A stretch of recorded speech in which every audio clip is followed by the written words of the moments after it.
Welcome back. The last we left the Phantom Tollbooth was when the sounds have been freed and the den ran off because he didn't want to experience some pleasant sounds. So we'll pick it up from there. I hope I haven't offended him, she said with some concern. He only likes unpleasant sounds, volunteered Talk. Ah, yes, she sighed. I keep forgetting that many people do, but I suppose they are necessary, for you never really know how pleasant one was unless you know how unpleasant it wasn't. She paused for a moment, then continued. If only Rhyme and Reason were here, I'm sure things would improve. That's why we're going to rescue them, said Milo proudly.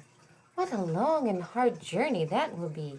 You need some nourishment, she cried, handing Milo a small brown package neatly wrapped and tied with string. Now remember, they're not for eating, but for listening, because you'll often be hungry for sounds as well as food.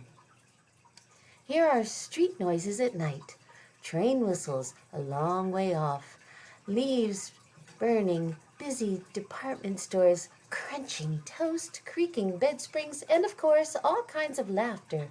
There's a little of each, and in far-off lonely places, I think you'll be glad to have them. I'm sure we will, replied Milo gratefully. Just take this road to the sea and turn left, she told them. You'll soon be in Digitopolis. Arid, almost before she had finished,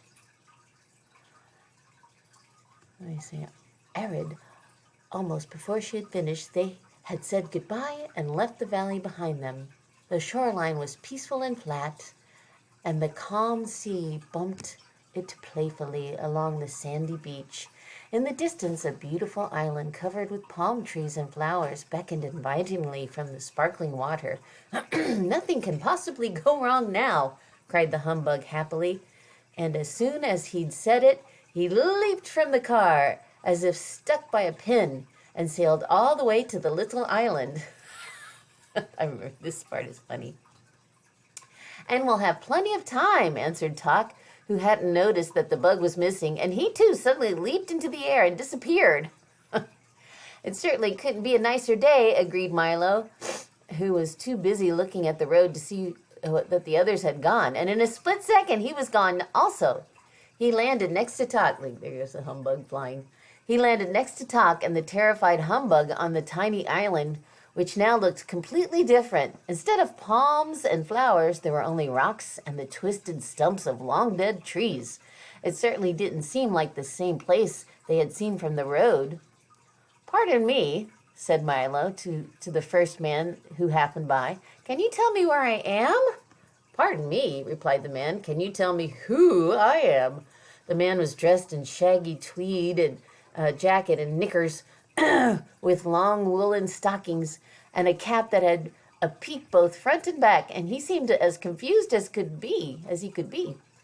You must know who you are, said Milo impatiently. You must know where you are, he replied with equal annoyance. Oh dear, this is going to be difficult, Milo whispered to Talk. I wonder if we can help him. They conferred for a few minutes, and finally the bug looked up and said, Can you describe yourself? Yes, indeed, the man replied happily. I am as tall as can be, and he grew up straight up until all that could be seen of him were his shoes and stockings, and as short as can be, and then he shrank down to the size of a pebble.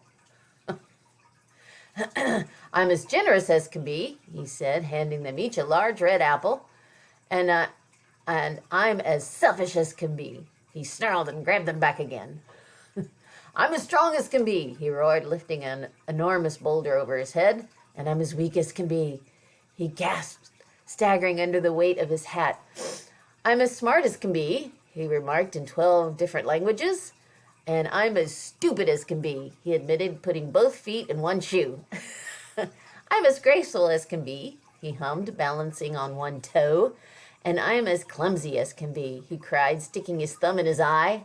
I'm as fast as can be, he announced, running around the island twice in no time at all. and I'm as slow as can be," he complained, waving goodbye to a snail. "Is that any help to you?" Once again they conferred in whispers until all three agreed. "It's really very simple," said the humbug, twirling his cane. "If everything you say is true," added Tock, "then without a doubt," Milo concluded brightly, "you must be Canby."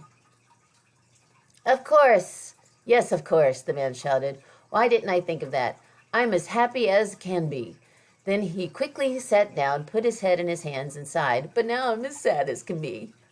"Now will you tell me where we are?" asked Tock as he looked around the desolate island. "To be sure," said Canby.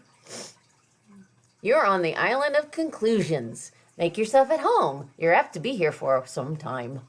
"But how did we get here?" asked Milo, who was still a bit puzzled by being there at all. "You jumped, of course," explained Canby. "That's the way almost everyone gets here. It's really quite simple. Every time you decide something without having a good reason, you jump to conclusions, whether you like it or not. It's such an easy trip to make that I've been here hundreds of times." This is great. He jumped to conclusions, and we'll leave it there until next time.